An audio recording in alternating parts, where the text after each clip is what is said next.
Welcome. I think we are live. I think I'm calling this. I think I start by charging, offensive charging in the lane is the name I put on the title for this. But we're going to work with that. Welcome everybody. I got John from ERB Sports back tonight. We're going to be running this show every other week, Tuesday nights. So make some time, 9 p.m. Tonight we're going to be talking about a couple topics. We're going to start with Monopoly, Prism basketball, my favorite right now. I just love Monopoly, and everybody who follows my channel knows that. We're going to talk a little bit about PSA and submitting to PSA. John submits himself to PSA. I've always used a subber, and I've got some questions about maybe going over and start subbing myself. So we're going to talk about that. We're also going to talk a little bit about the hockey chase going on around Connor Bedard. It's hot topic right now. I'm doing my own moves. I'm curious to see what John's doing. And we're going to wrap up with talking about John's bets on Indy racing. I'll talk about his bets from last week and look forward to his bets next week. I'm going to be trailing him, and we're going to see if we can make some money chasing some race car bets. So I'm super excited about that. John, how are you doing? How's your week been? It's been good so far. The weather's great here in Indiana. I told Brett during our live, I know this is our live, so we'll make this our live, but Indiana, I'm almost ready to cut my grass. I couldn't believe it. My wife is like, she's like, you just can't wait, can you? You can't wait. And I said, spring is great. It's golfing season. It's daylight savings just kicked in. It's the best time of the year for me. The next 2 months are my favorite time of year. The weather gets nice. We got the Indy 500 coming up. IndyCar racing just kicked off. So yeah, I'm having a pretty good week. I understand. I say today, so I'm in the mountains, so I don't have the grass here I am, but the weather was gorgeous. Took the kids to the park. And for me, I love hiking right now. Mm-hmm. Because there's no bushes, right? There's no brush. There's also no animals out yet. The snakes aren't out yet. There's no bugs. It's the best time, I think, right now to go hiking. It's still cool. It's a beautiful time. It's a great time to go hiking with a sweatshirt, a light jacket. You can even wear shorts if you want. Yeah, it's perfect. No humidity usually. It's great. Absolutely. It's awesome. Absolutely. Yeah, no, so go ahead. I want to ask you about returning the topic here to basketball and about Monopoly Prism. So this product came out last year, and I was a big fan of the checklist. I'm going to give you the highlights last year. It's very similar this year. 100 players or 100 cards. 90 of them are players. Each team has 3 players. So you get your stars, and there's very balanced, right? 30 teams, everybody gets 3 players.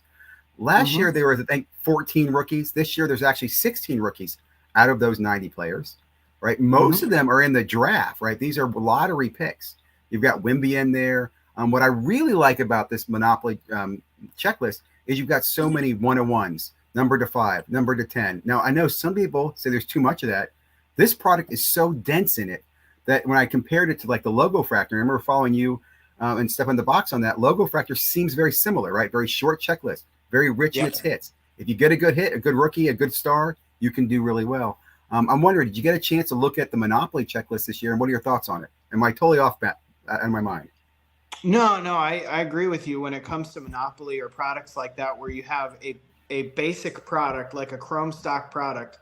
In Prism, your base Chrome stock product has, I think, 400 cards in the checklist, maybe even 450 if you're going football.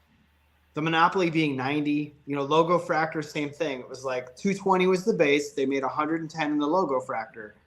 They made less of it in the Logo Fractor. That's what I really liked about that, is that you could buy 2 boxes or 4 boxes. You were guaranteed a couple hits a box.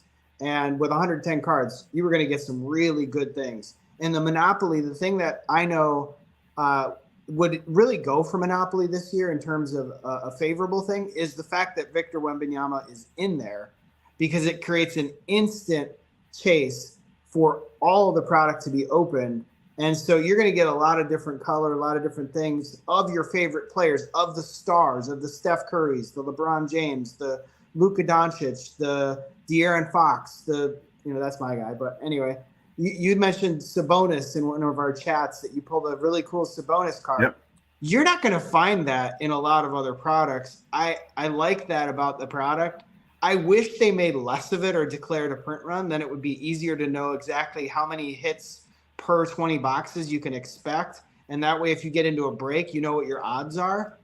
You could try to estimate that based on like a large sample size, which is sometimes easy to do. If some breaker opens up like 40 boxes, you can kind of get a sense of what to expect, but it's not always holds true from break to break. Sometimes you see different correlation and stuff like that. So I don't know. I think I like the way the cards look this year.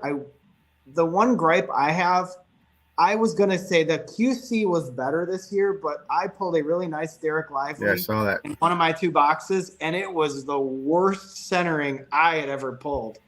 I was like, oh my goodness, this card is literally almost onto the next card. And that was unfortunate because it really, other than that, I thought the centering on most of the cards out of the box were good. Just that one card was like terrible. And it was a cool card. And I opened a decent amount of it last year that I did grade. Some of it graded well, some of it didn't grade so well, but I was able to sell through most of that. And I thought that was favorable. People still want those cards. I mean, I don't think many people are playing the game. I think they're collecting the cards. But I do think 3 players per team showing nice parity across the board is another good thing about the product that you don't have in Logo Fractor. Like, I'll try to wrap up here as far as my final comment on what I think. The Logo Fractor product, I've watched breaks where it's like pick your team.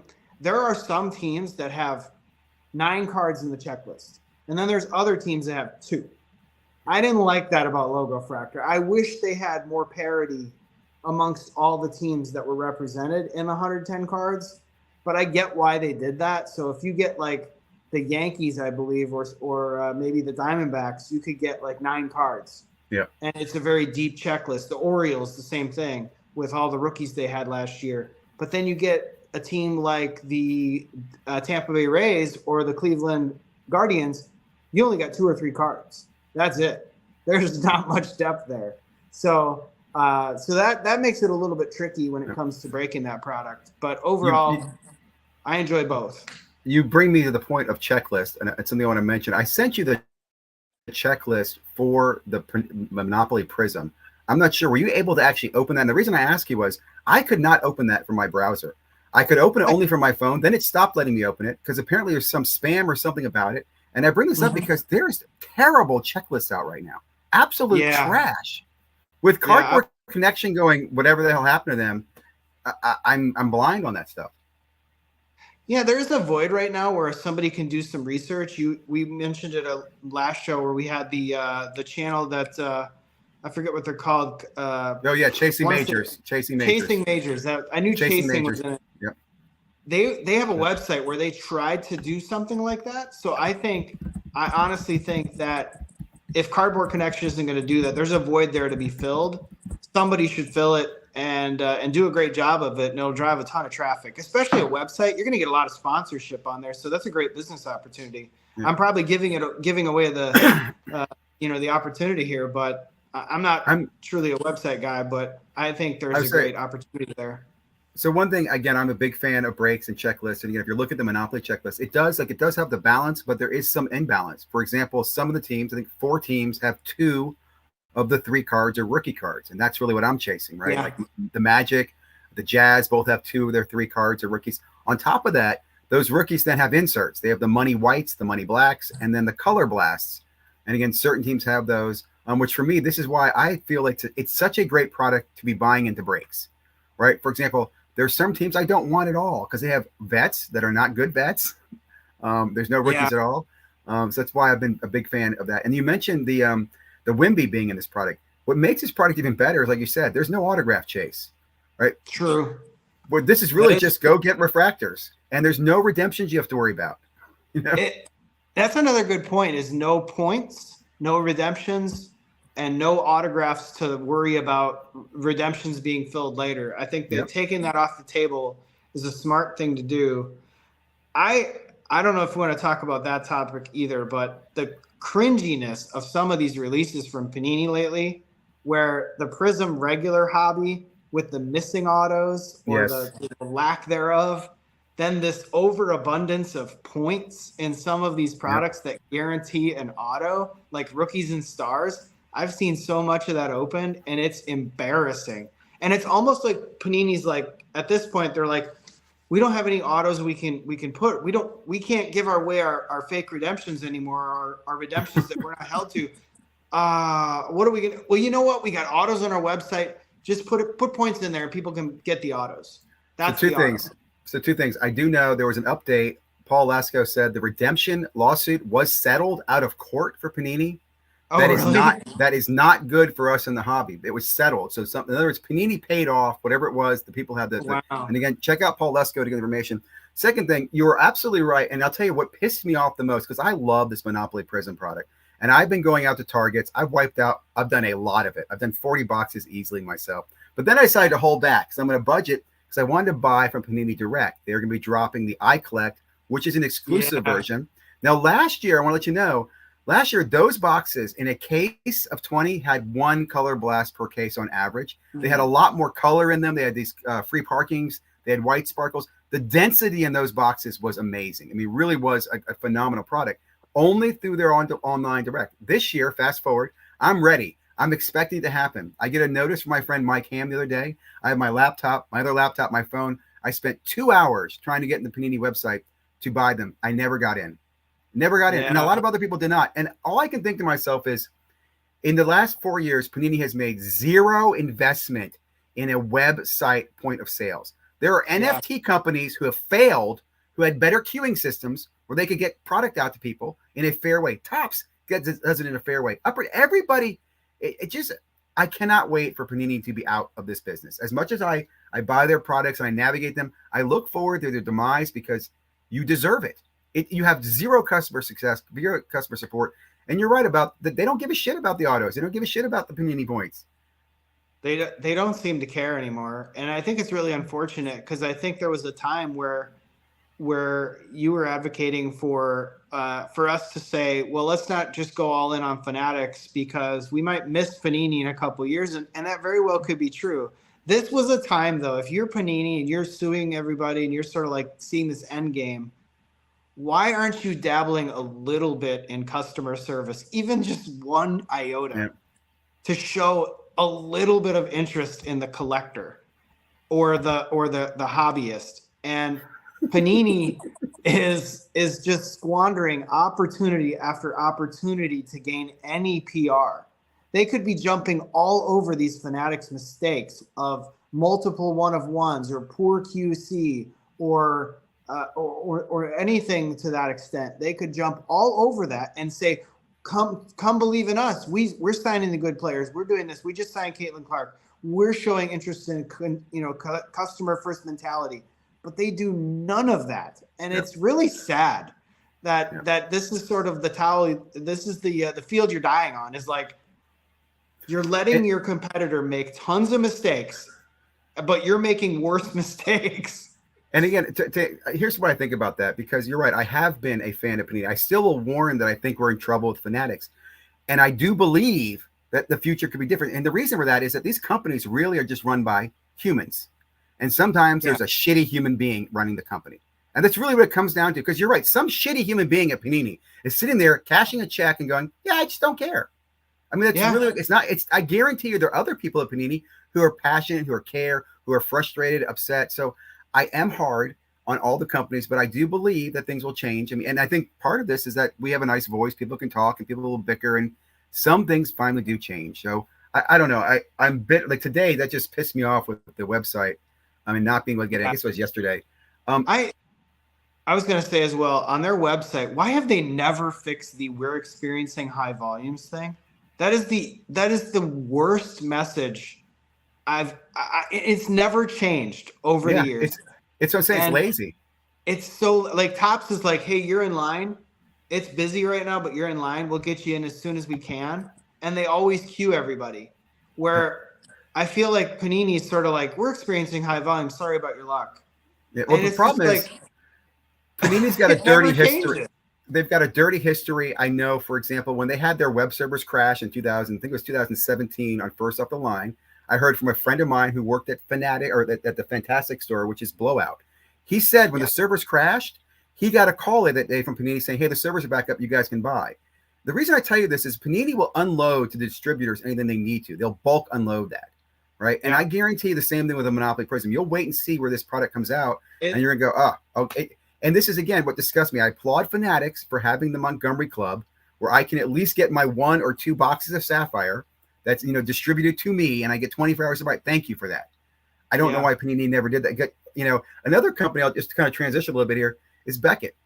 I used to love Beckett, right? In fact, Yeah. I was watching a video this week talking about the rise of Panini Prism, and I'm thinking to myself, Beckett used to dominate this market. It really was not until COVID that changed. Everything was graded in Beckett slabs. I mean, that was the way to go.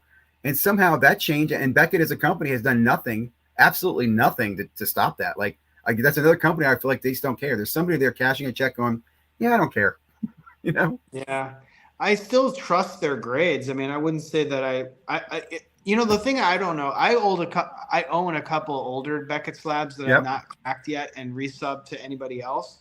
I trust the grades on those because they're way old. Those serial numbers are like at least 5-6 years old. I don't. They're like really hard to find cards in good grades, and so I don't really want to do anything with them right now. I have no intention of selling them. They're Yep. all Steph Curry cards, and Well, so again, to me, the market being shifted, like pressured on Beckett to say these are worthless. I don't agree with that because I don't want to say they're worthless, but the company is horrible. Like, I'll give you another example. I've loved Beckett because they used to put, or they still do, and sleeve the card in plastic. They could do a simple damn commercial. You're walking with your box of cards, you trip, all your cards fall into the pool. Oh, shit. Oh, you got Beckett? No problem. You got PSA? You're screwed. It's that damn easy, guys. I mean, the marketing, it's like, that's what I'm saying. It's a company of incompetency. I'll even say this, Dr. Beckett, bless him, he's a wonderful man, is probably equally as frustrated as I am. I know he's spoken about, he's advised them, he's talked to them. He's even said, and I don't want to misquote him, that one of his biggest mistakes was selling his name in that deal, right? Because people immediately associate him with and he didn't say this, but they associate him with the incompetency of that goddamn company. I mean, and it just kills me. Beckett is a great name. It still is a freaking, it's like Levi's jeans. Why the hell is it the way it is? So I'm going to transition this and say that's one of the things that I'm looking at now, becoming a PSA subber or doing my own subbing. I used to do Beckett. I used to do Beckett back in I was a Beckett, had the Beckett bag. I had the Beckett, the Beckett membership, whatever the hell they had. You know, I had Beckett everything. And I used to submit my own cards. I'm now finally thinking about doing PSA. So let me ask you, how hard is it to do PSA? It's not that hard, or is it hard? What am I? The first time I did it, it was a little daunting of like, what do you enter to know that it brings up the card that you want to submit? Yeah. It's sort of like, you got to go through a checklist of like, do you want autograph authentication? What do you want? Regular service? Do you want one of the monthly specials? You got to check the boxes to get to the entry point, the data entry point. Okay. And then typing in like what you have and having it search, because they do a pretty good job of uploading those checklists periodically. So most cards are already in there. So you don't have to tell it like, I have the blue shimmer, blah, blah, blah out of this product, because it's usually already in there. And you do that, and then you make sure, like, does that match what I think I have? Because they may call it something slightly different. And then you enter a declared value, and you build your 20-card order or 22-card order or whatever you're going to do, whatever the minimum is. And then you print off the labels, which is basically 2 things you have to fill out to go in the box, 1 to stick on the outside of the box, and a receipt for you. I pack it well. I do team bags for, card saver ones. Team bags on the outside of every 5. Okay. Put them all together in a PSA box with bubble wrap, with the extra paperwork, wrap the crap out of it, seal it off with tape all around it so it doesn't leak or anything like that, or it can't ingest water, and I ship it out. And so far, I've never had a problem getting a card to them damaged or back to me damaged. It's been pretty flawless. Was I happy with all the grades? No. I ran the metrics. It was a lower gem rate than I would like. It was like 57%, which is not great. But the first order was literally 30%. It was terrible. But there were some big PSA 9s in there that I was able to sell because they're tough grades. There were some HFA Julio Rodriguez. Those are really tough to grade. So you can't be upset with a 9. And so the thing I've always tried is make sure you don't get anything lower than a 9, unless it's a vintage card or it's really, an auto or something like that. But try to nail at least 60% gem. Other than that first order, my gem rate for the year would have been, I think, about 64%. And I submitted about 220 cards. So every order was right over the min. I like the sweet spot of 20 to 25 cards. It made it easy to do cash flow on that. It wasn't like Okay. an overly expensive order where it was thousands of dollars. When I got the order back, I could sell what I wanted to get the money back for cover the grading costs. I keep what I want and I'd inventory the rest and say, okay, whenever this player gets hot or something like that, or some news pops, sell it. And right now I've been selling a lot from the orders I've had for the last year. I did make a few purchases along the way that sort of take a little bit of cash off the table from like having a really big bank balance. But you know what? I'm okay with that. You got to have a little bit of fun once in a while. So I would say if you haven't graded with PSA, it's a pretty seamless process. You're going to be frustrated occasionally. I was frustrated at first with the lot of nines in the first order. I was like, man, 30% gem rate. This is terrible. But there were mistakes I made, and I realized my mistakes. And yeah, so it doesn't always go your way. The two things that have held me back, and I think you're helping me with this. Number one, I've always been concerned about, is it already in there? Because I open a lot of new stuff, right? And I don't want to sit there freaking putting in the wrong damn refractor or whatever. So I'm like, in fact, I got this Connor Bedard card. Yep. This is out of the Upper Deck team set, right? Yep. It's a very basic one, but I'm like, is this even in there yet? I don't know. So I would want to grade this. And that makes me feel good. The second thing is, so look at the card number on the back. You can put in the player's name and the card number on the back. Oftentimes it goes right to the card. Does it give you pictures too at all? Sometimes it does. Okay. I think they've made an update recently that sometimes they can tell you like what that card is, so you can see an image of a similar card and say, oh yeah, that's the one. Sometimes I've made mistakes when it comes to what I called a card, and then they'll correct it during the research and ID and say, is this what you meant? And you can let me know, or you disagree. And so if they provide a little more context and then I go to eBay or something, I'll be like, okay, yeah, that looks right. Then I was wrong. But they always fix it. So two other quick questions. I was like the ordering of how you're putting them in order. Is that a big deal? Like you talked about, you put 5 in a team bag. Okay, so I'm assuming if I'm doing 30, I'm basically doing like 6 bags. I'm just stacking the bags, bag 1 of 6, right? Is as easy as that? Yep. Just making sure. Yeah. Okay. That's all I do. I do. If I do 5 face down, next 5 face down, I build my stack of 30. They're in order. I put them at the bottom of the box, bubble wrap around them, put the paperwork with it, shut the box, tape it shut. Then I'm done. The other question. So for example, I'm thinking about sending my Wimby Monopoly prisms in. I have a couple that are color, right? They're going to have a higher value, and then a couple and a bunch that are base. Do I separate? Do I put like, I expect this one should be a $500 card, or I just put them all in the same category? You know what I'm saying? Like, do I put them all in the $19 value, or do I separate them? Should I separate them? I always try to make them upcharge me. Okay, so I put in whatever if they're running a special and it's $500 declared value and under, I'll try to put everything that I'm submitting for one order in the same lot. And if they're going to make it a 10 and it's a $2,000 card, they should upcharge me or try to upcharge me, and we can go that route. But I don't like break those up. I just do it all in one shot. And then have you ever paid extra for bigger cards, like a card that is a $500 or $1,000 card?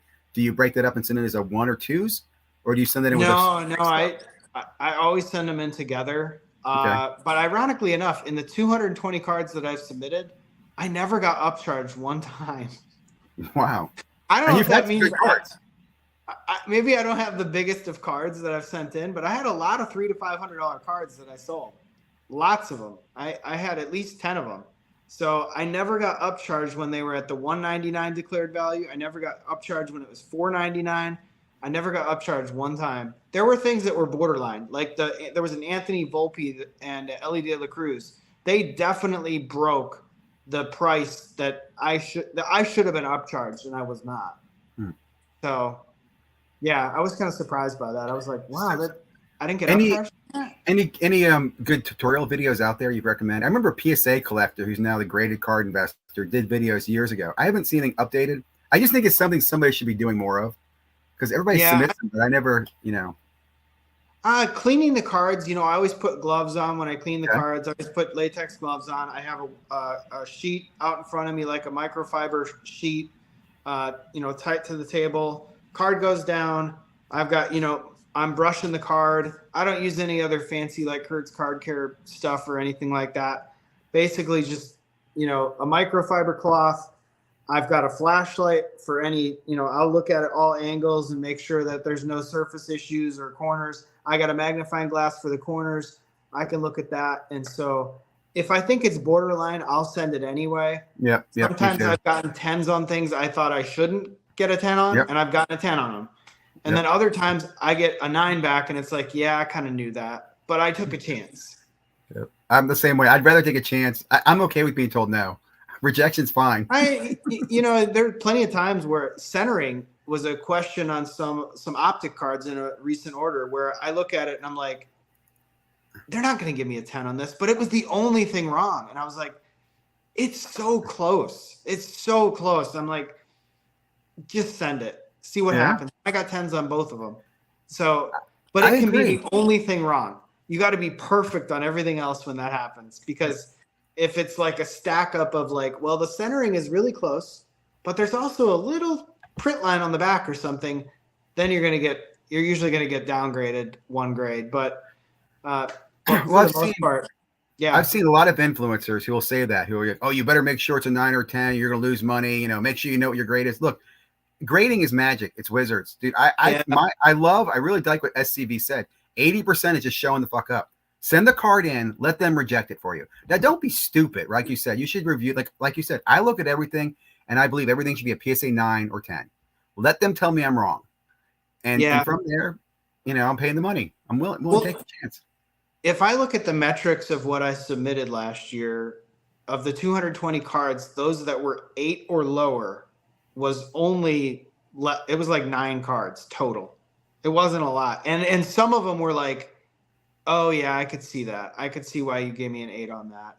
But then others, I was like, there's no reason that's a 7. Like, I don't know. But you see, Neo Cards and Comics had a video where he did a PSA reveal a couple of weeks ago. Maybe it was last week, where he had the 87 throwback Bobby Witt Mojo, and it got a 4. And then he flips the card over, and it was like all crinkled along the edge. And he said that he thought PSA had damaged the card.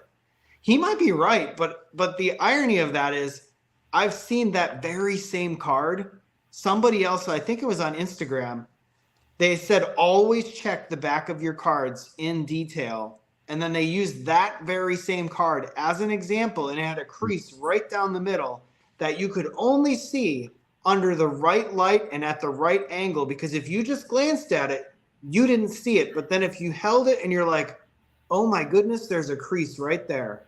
And I'm not going to say I guarantee it, but I think there's a very good probability that was missed when he sent it, because it's a dull back. It's a matte finish. It's not shiny. Yeah. You got to have the light just right to see it, because it's hidden. Yeah, I agree. I've heard that from other people too. Say the same thing. I've also heard that some of the cases in SGC were damaging the cards in the holder. Cards and Comics was showing this. He's actually showing where the damage is happening. So I'm not surprised. It doesn't shock me at all with that stuff. It didn't shock me when he flipped it over, and I was like, oh, I bet there's a crease in the back of this card. Yeah. Well, it makes me think. So I'm you guys be kind of shifting a little bit. I'm chasing Connor Bedard. If I get any of his cards, I'm grading them. I don't care. You know what I'm saying? Like, you're gonna have to tell me it's not. Now I know they're paper. A lot of them will not gem, but I will take a 9. And I know, like, the insanity. Like, I was talking to a friend. I'm gonna spend probably $1,000 chasing a card. I could buy 2 of them for $500 a piece. Yeah. But those ones I get in my mind will not be gem mint, and they're not ones that I caught myself. Well, you're right on grading all the Bedards. I don't think you can go wrong there, because the hype around him, like Wembanyama, is so great that almost everything will sell.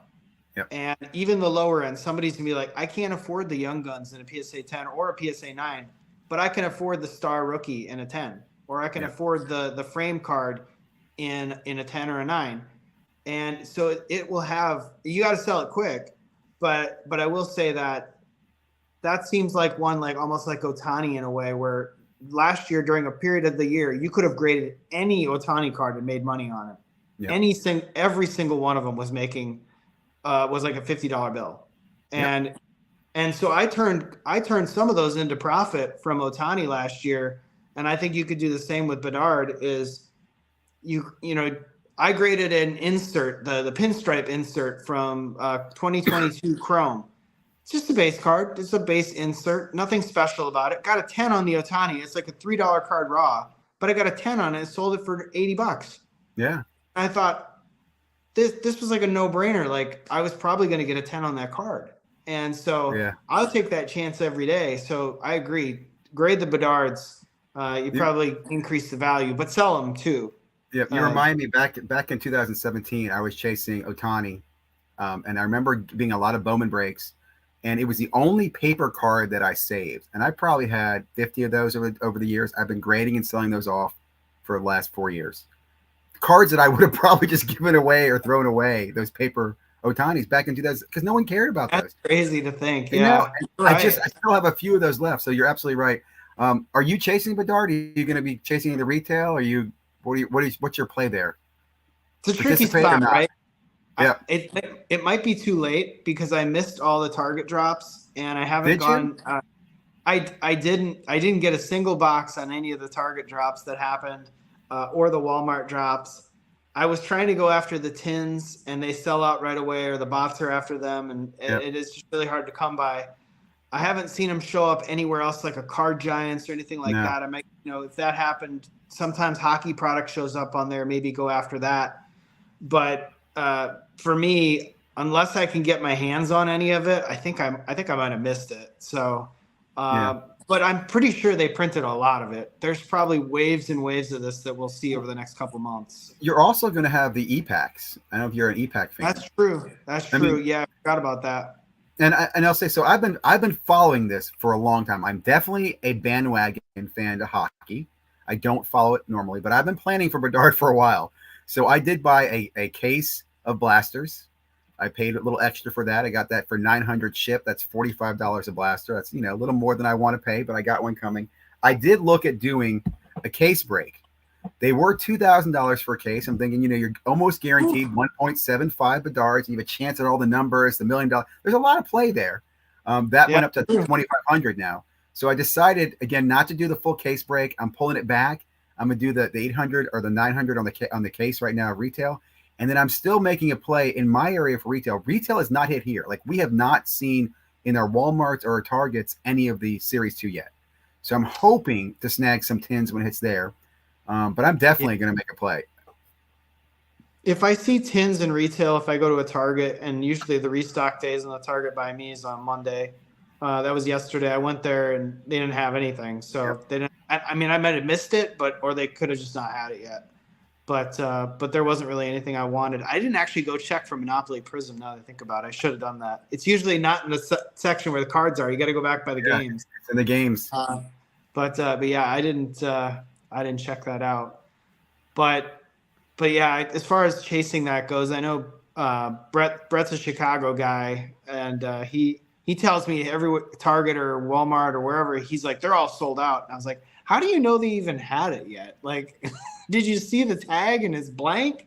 And there's like this void where the Series 2 would be, or did they have some of them? Yes, some of them I've seen that, but not in my areas. I've not seen any cases. Nothing's shown up, and I've even talked to some of the stockers. They have not seen Series 2 yet.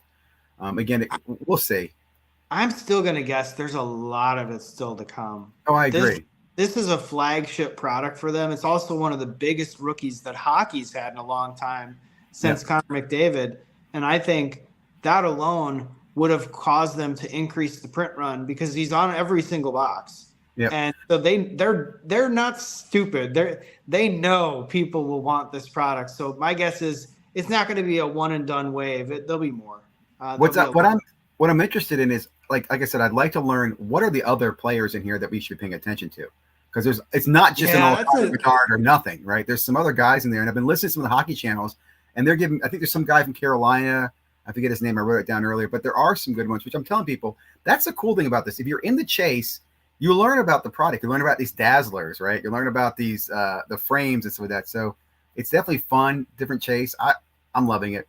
I love, like I said, I love that part of the hobby, chasing the big rookie card. No, I agree. I think it creates a fun experience for ripping and chasing the card and then grading the card or selling the card. That's one you absolutely be smart for selling that card quickly because it's still a premium. So go ahead. I'd like two of them. I want one to sell now and one to stick away forever, or for a longer period of time. You know what I mean? Just because I look at Connor McDavid and these other cards. Not that I was in there, but I was collecting cards at that time, and I didn't spend the time on it. I was like, oh, I'm not going to chase that. I should have chased it. That's true. There's a lot of times where you feel like you've missed out on an opportunity where you're like, dang it, why didn't I go back and buy more of that? Like I should have known better. And again, it's a control thought, right? Not to be too crazy about it. Have a budget, have a plan, have an attack, and execute on it, and then learn. Like the logo fractor last year. Brett bought 2 cases of that, and the day that I gave him the link and said, I think we should buy these, I bought 14 boxes, and he bought 2 cases. And I just didn't have the guts to do it at the time, but I should have bought 2 cases. I would not have lost money on that deal. What's the lesson learned now? Because you guys learned last year, right? It was only available at the New York City store. So I'm wondering right now, when do we start calling them to get on the list for next year? Usually that product is usually in the fall.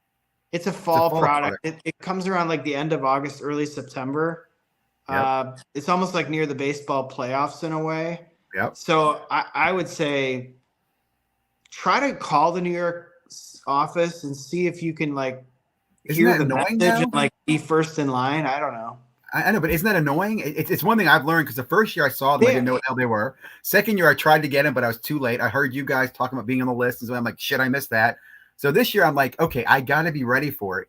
But again, you have to know. You have to be in the know to get there. Yeah, the moment I saw the IG posts come out for somebody or the Twitter posts, and show that somebody had found them in store, I immediately called. I was like, all right, call now. And I was thinking I'd never get the boxes. I was like, they're probably got 80,000 calls. They're never gonna get to me. And you did, yeah. And then 4 weeks later, they finally called back, and I thought, holy cow, that took forever. But they eventually got to everybody. They didn't forget anybody that called. They wrote all the numbers down. They did a nice queue there. That's amazing. They're not Panini. Yeah, exactly. They took care of their customers there. The weird thing is they actually had several waves later, and they're still on the Fanatics website, but you got to pay a premium for the box now. What were they originally? They were $65. And what are they on the Panini website? I mean, I'm sorry, on the top website, They're 160, I think, 150 or 160. So if you can use your fan cash or coupons or the discount cards from a BJ's or a Sam's or a Costco, you could probably get them for about $100 somehow. Yeah, I probably will. In fact, my local card store I know has them for 160, and I was thinking about picking one up. What I'm bitter about is that the MVP program's over, so I know I'm going to get a whole bunch of Ohtani and Acuna's in it. I'll be pissed. Exactly. Well, you know what? Even if you get an Ohtani, I will give you a example. I got an Ohtani out of one of my boxes that I graded, and I got a 10, and I sold it for more than the buyback. Nice. And so that helped me because I think I could have got $100 for the buyback, but I graded it, got a 10, and then I still made $25 profit on grading it and selling it, then trading it in for credit. That's good. So that did work out. So don't count that. Don't count that avenue out for Acuna and Ohtani. That could work out. Yeah, I'm definitely going to look into it because I'm not doing Series 1 at all. I've been holding back. Not going to buy the paper product. Waiting for the Chrome later in the year. But I still like the logo fractor stuff, so I might chase that. It's a beautiful product. In fact, we were talking about Panini and Fanatics and who's going to take over basketball and football. I'm telling you right now, if they did a logo fractor product with NFL logos or NBA logos on it, oh my God. Do you know how popular that would be? It would be insanely popular. An NFL product with the shield on it, holy crap. I mean, holy crap. That would be insane. Well, I'm disappointed that we didn't get the NBA Chrome that they promised us last year. Like, whatever the hell happened to that? Remember, Fanatics came out and said, we're going to have NBA Chrome this year. And we're all like, sure, how, when? Yeah, I wonder if that lawsuit had something to do with that. I think so. stand down, let these guys, you can take over. Like you didn't. I don't know what happened there with the arbitration, but obviously they're still making product on Panini, but they're really hosing the consumer when it comes to autographs and quality. I would say one thing there. Let's be honest. We finished the football season, okay, and there have been no Bryce Young or Will Levis autographs, except for the ones they did at draft day. And the only CJ Stroud ones they did were what they did 2 or 3 drops of CJ. I mean, think about how they've controlled those autographs for the rookie year have been nearly non-existent, guys. And then on top of that, look at Victor Wembanyama. His floor to just get one is $2,200. That's crazy. And they've been dropping him like freaking crazy. They had 2 drops in the last 2 weeks, 29th and March something. They had 2 Victor drops of his autographs, which again were still very limited. But again, I'm irked by that. Like I don't know. It feels wrong. Like we're gonna look back at this in a few years and think we're gonna have a different valuation this time period. You know what I'm saying? Yeah, no, I agree. I think it's going to be like the 2009 time period all over again, where you have like Steph Curry's rookies are all kind of weird. That was kind of a weird year. And I think it's kind of sad to think like years from now, the actual autographs that people will get are going to be in non-rookie products from years later.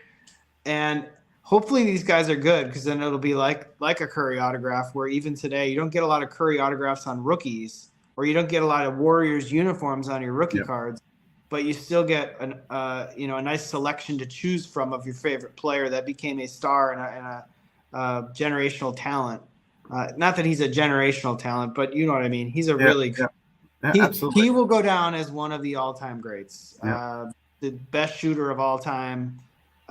Maybe they don't win 5-6 titles, but still one of the greatest shooters ever.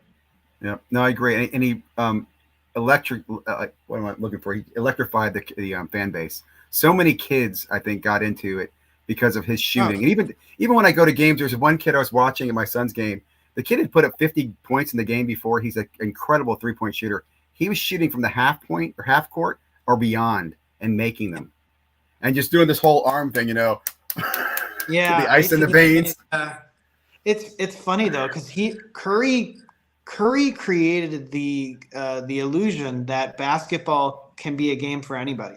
Yes, that you can be short. Anybody, no matter what size you are, what build you have, what your skill can be not about your height and your ability to dunk basketball. You can shoot a basketball and you can play the game differently, almost like it was in the 50s.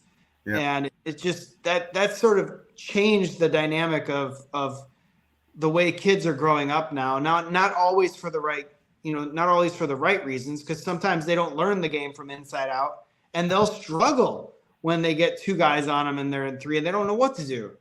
And so that will definitely be a fun thing to watch. As I don't know if you've had a Curry generation that grew up on Curry that's in college that'll end up in the NBA yet. It's probably close, because he was 09, but he didn't really become Curry until 14. So you think in 2014, if a kid was 8, they're probably 22 now, something like that. 20, maybe not even that old. 18. My son's 18. Yep. So they're just entering college. Yep. And I don't know. It'll be interesting to see what happens. Yeah. In 20 years from now, when they're talking about this generation, they will also talk about LeBron, but I have to assume that Curry's name will be there because of the titles and the fact that if you think of anybody, he's the one that took championships away from LeBron. I mean, they went head to head 4 times, right? That's a great point. Think about how many championships LeBron would have if it wasn't for Curry and the Warriors, or Durant and Steve Kerr and Klay Thompson. Yeah. Well, simply, I'll say Curry. You take Curry off that team, LeBron has more championships. Yeah. Without a doubt. You take Curry off that team, they're not winning any titles. Yep. And LeBron probably wins 4 more. Yep. That's crazy to think. It is crazy. Yeah. Yeah. Well, let's transition. Last topic I want to talk about betting. And you've got a little system. You posted a video this week about picking races. And so for the audience, I am a degenerate gambler, but I do know nothing about racing. And we were talking a little bit earlier. So you typically, you pick 3 drivers. And what I like about this is you make 3 bets on 3 drivers, assuming you bet $10 on each driver. If one of those drivers hits based on the odds, you're going to win money. And you've been using the system for a while. I'm a big fan because I don't understand racing, so I'm be following it and doing what you're doing. But tell us a little bit about it. Also, real quickly, why do you use the app that you use for doing this? Because I'm curious about that as well. Sure. You can share that. Yeah, so I'll cover the app angle of it. So I already had a DraftKings account, and sports betting was legal in my state. So it was natural that I gravitated to a DraftKings sportsbook account because I kind of already had one. And what was great about it is I realized that they were them and MGM and I think even FanDuel, they most likely post the IndyCar races that you can bet on. Now, IndyCar races, it's not Formula One, it's not NASCAR, it's the stateside version of F1, which is not really a fair way of saying it's F1. It's not F1, but it's the stateside version of open wheel racing. It's been around for over a century, synonymous with the Indy 500. But the app that I use, they literally post the day of qualifying, finishing. They will post. You can bet on the winner, and they'll post odds, and you'll have like your favorites at like 2 or 3 to 1 or 4 to 1, and then you go all the way down to like 100 to 1 or 200 to 1. And so, without giving away too many secrets of my formula, I've followed this series for so long that you know the teams that are good on certain tracks. You know the drivers that are good on certain tracks. You know which tracks favor track position or starting grid position, and say, if you're not starting in the top 10, your chances of winning are very slim unless some dumb luck happens. And then the last thing I always like to do is I follow the trends through the weekend. A guy can have a bad qualifying, but maybe the track position isn't the most important thing in that race. It could be how quick he is in pit stops. It could be getting out of sequence in pit stops and having a little bit of luck play in his favor. Like a couple of years ago, I bet on Will Power. Many people probably don't know who Will Power is, but he's an Indy 500 champion. I bet on him to win the Detroit race. Will Power was starting like 20th that day. But Will Power's team had a strong history at that track. Undercutting drivers is very common at that track, meaning you can come in and pit early, and then you can have clean air, put your good laps in, and then everybody else has to cycle through. The next thing you know, you're in the lead. And then passing is tough. And then also looking at practice times and where Will Power was trending throughout practice, seeing he qualified horribly, but he had a really good race car. And so I was like, this is a perfect setup for a 20 to 1 shot to win here, because he hasn't won in a while. His team has good track history. It's a tough track to pass. If he executes it perfectly, which he could, he's got a fast enough car to stay in the lead. I'm going to bet on him. And sometimes it works, sometimes it doesn't. That was one time where it did. And I hit on 3 or 4 drivers that year where they were more than 20 to 1 to win from that very same formula. Was like, I look at the totality of the weekend and I try to pick guys that I think have a real shot to come out ahead. I don't just pick the favorites, because this week I lost. I picked my 3 drivers were Pato O'Ward, were Colton Herta, and it was Scott Dixon. And I said his teammate Alex Palou in my video. I said I want to bet on. I'm going to pick one of them in my video for the record. But I'm telling you right now, I'm betting on both. I said I'm not going to miss one. The Palou and Dixon were long shots. They both ended up in the top 6 at some point during the day, and they started way deep in the field. Pato O'Ward never led, but he was second the whole race. And the only thing that spoiled it was Team Penske. I didn't bet on Team Penske, but they were the pole sitter and they were elsewhere in the top 10. And Joseph Newgarden, who's the pole sitter, he ran away with it. So I lost on that one, but I still think the formula could have played out. If Joseph Newgarden would have dropped out, I would have won. And I would have had guys in striking distance to win. So that's the way I look at it, is the totality of the weekend. I pay attention to the track. I pay attention to the team and track history. You got to put a lot of that into it. It's not like I put any of it in for analytics purposes, but usually I try to pay attention to the totality of the weekend. But what I like is, again, you're spreading your risk for three players, right? And you're betting so that if any one of those 3 hit, you're going to make money. I've seen similar systems in the table games. And then you have the research, right? You know the sport, you know the insides and the outsides. which is a key in my opinion. It's funny when I was explaining to one of my sons about gambling. Like, gambling's not just throwing a dart in the air. There's a lot of sciences. People do a lot of research. People know a lot more than you think they do, especially today. I mean, there's so many people who have so many angles on stuff. They know, like you said, the track position, the passing, the team. I mean, it's interesting times, and you can bet on anything now. I've bet on the last 4 Indianapolis 500s, and I've been right every single time. So what's the next race coming up? Is it weekly? There's a thermal club race. It's a non-points paying race, but it's for $1 million. The team that wins the race, or the driver that wins the race, gets $1 million bonus. It's in Palm Springs, California. I think you can still bet on it, but it's not. They won't pay points for the actual season outcome. But I will bet on that race. It's going to be a very interesting track. It's a permanent road course, but it's all flat. From what I know about that type of track, there's a few teams that come to mind that do really well at those type of tracks. So I'm very curious when it comes to practice times. If I see them near the top of the practice and they don't qualify well, I'll probably still bet on them. Take a chance. So I was going to ask you, I asked you, you said you're using DraftKings. Have you thought about using Fanatics for your gambling now? I mean, it's just allowed now in Virginia. And I'll be honest, I use DraftKings and FanDuel, and I've used a couple, I think I used to be at BetMGM. I'm very interested in Fanatics because I am in Fanatics products so much. Like, it makes sense to me. Would you transfer over, and have you seen any good deals to transfer over yet? I'm totally thinking about it. That's a great point. If I see a deal where it's like, you bet your first bet right and you get like 10 times your bonus or whatever, or you put $5, you win $105 if you win, I would take advantage of the free money just to play. Yeah. I know that it's not always how it works. You can't like take the cash out, I don't think necessarily, but if you play off your winnings in the long run, you could do okay. I mean, the big thing I do in gambling like that is bankroll management.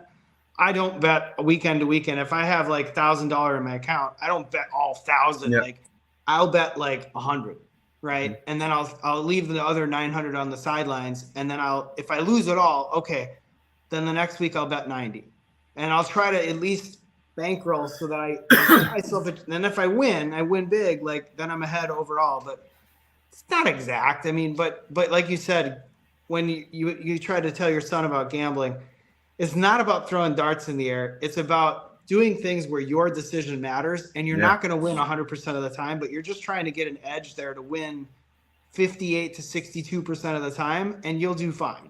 Yeah. But as long as you're consistent and have a system, and with racing like that, last year I was a 55% winning percentage. The year before it was 80. It was a great year. I couldn't lose. Last year was like 55%, but I'm 0-1 this year, but we've got 20 races. I still like my chances to finish out ahead for the season. I'm excited, man. I'm definitely gonna check it. Anything else you bet on besides racing? Do you bet on basketball, hockey? I mean, I do parlays and stuff in the NBA playoffs. I mean, I'll bet on that. And I do for daily fantasy. I mean, I do a lot of daily fantasy. I try to do single entry lineups when I can, if I can fit it in and do a little bit of light research. But lately, the thing that I've been doing is pick six. DraftKings has a pick six. That's harder than you think, but I know. It's you're trying to bet the over under of whatever they say if it's 22.5 points, you say it's over 22.5 or under, so it's like, well, if De'Aaron Fox one night is like 25.5 over or under. And so you're trying to just find those edges of like, where do you think the guy is relative to like what they're saying the over under is? And what are his trends? If his trends are that he's under his average for 4 games in a row, the mean would say he's probably going to be over that average eventually. Yep. So you bet the over, right? And so I try to look at that and say, what trends can I look at here in terms of who they played? Did he play the whole game? Was it a blowout? Is this a game where he's going to need to play well for them to have a chance to win? And try to factor that in. And thus far, I haven't cracked the code on 6 correct, but I've had a lot of 5 out of 6 correct. So I've won money on that, but only doubled up. And that's DraftKings, right? That's not the Prize Pick thing? That was DraftKings, yeah. There's a guy who used to do sports cards. I can't remember his name. I think it was Dakota. He switched over to gambling, and his website his channel took off from like hundreds to now he's like. Oh, that was Dakota? I think they're not the same Dakota. and maybe his Oh, I name's was thinking, yeah, I was thinking the guy from yeah, it's Houston. not. I can't remember what the name of his website was, but anyway, yeah. If anybody's out there knows any Fanatics bonuses or promos, I'm definitely interested in that. Cause like I feel like I already gamble as it is. I like sports cards. If I can tie the two together, I'm all about that. Yeah, I'm not gonna lie. as long as you're being responsible about it, it is fun to have some action, to have another reason to watch the game, even if it doesn't play out in your favor. It's entertaining to say, Yeah, I got a chance here. I could, this decision I made, this gamble I took, maybe it pays off. But don't. You mentioned you're a degenerate gambler. Like, yeah, if yes, you bet a lot, I mean, you can consider yourself that. But if you're playing within your means, you're saying, I'm just doing it for entertainment. I'm doing it for the thrill of victory. It's a challenge, right? yeah, yeah, And so if it pays off, great. If it doesn't, it doesn't. yep. So we're for warning those watching, we do not endorse or recommend gambling. I We don't just know. recognize that it's happening. And as I said, Uh, the modern hobby is all about gambling. So I'm it's going to go ahead funny and though. wrap. Go ahead. I don't know if we mentioned it backstage or not, but I had a coworker that came up to me after the Super Bowl and talked about doing betting on, I think it was on DraftKings, and I was taken aback. I was like, "You, you put money in, you bet on that?" I was like, "You're not even a sports fan." Yeah. Well, it makes me think to And myself, so, if I could go back in time to, let's say, and we talked about this earlier, our generation grew up when gambling was sinful. Like there's some states it was worse to be gambling with your bookie than it was to be underage with alcohol. Like you could get in big trouble placing an illegal bet. In fact, I was yeah, explaining how they used to have this thing called the juice, which meant you paid when you lost, right? You had to pay yeah, extra. But today, I mean, so much has changed in that landscape. I'm I'm shocked by it all. I guess I'm still blown by how fast you can gamble. These in game get it betting you can do. You can bet on yeah, every single angle. I don't yeah. know. I'm still waiting to see if it's good or bad. I know it's bad. I know it's bad overall for society, but I guess it is. It's here for now, at least. Yeah, for now it's going to stay, but I would say it, as long as everybody does it within reason. I mean, don't do Yeah, it where it wrecks your life, but if you want to but do they, it to have a little bit of fun during the Super Bowl, by all means, go have some fun. yeah, You but we were know going to they're do not. that anyway, right? Yeah. You're gonna have the squares game or the numbers, and Oh, people do that anyway for office pool purposes. yeah. You were Well, going to do fantasy football, and so what's you the made me think difference? about that. What really made gambling legal, if I think about it, was fantasy football. I think That's fantasy football true. broke that because it was the first thing where, you, like you said, you had people who knew nothing about sports who were playing this game, who got into it, right? Women got into it, guys who didn't play football, guys just want to be in the camaraderie. Then it was a form of legal gambling. Then they had FanDuel and DraftKings were the first two apps for what? Fantasy gambling. They weren't for Yeah. gambling. And now those are the two anchors for gambling. It's amazing. It's been amazing. So I'm going to go ahead and cut this off because we're up at our hour and I want to keep things at an hour. I do encourage people to leave comments, suggestions, questions for next 2 weeks from now. In fact, 2 weeks from now, when we come back, we're going to be in March Madness. So we'll make some picks, predictions, maybe have some bets. I'll come up with some bets for March Madness, who I'm going with. I've got a plan on that. I normally take the underdogs in the first week. I bet like units on those and see where I go after that. But more to come, man. John, thanks again. I really enjoyed this. It's been fun. And everybody in the chat, thank you guys for being here tonight. Really appreciate the support. Not a problem. Hey, thanks for Michael Ham watching. Didn't know he was Yeah. watching. If he Yeah. hasn't subscribed, subscribe to my channel. It is free. He hit the Connor today in retail. Him and I were chasing retail. He got his boxes from Walmart. First box he opens gets a Connor Young Gun. So congrats, Mike. I'll be chasing later on this week. Nice. Thanks again, guys. All right.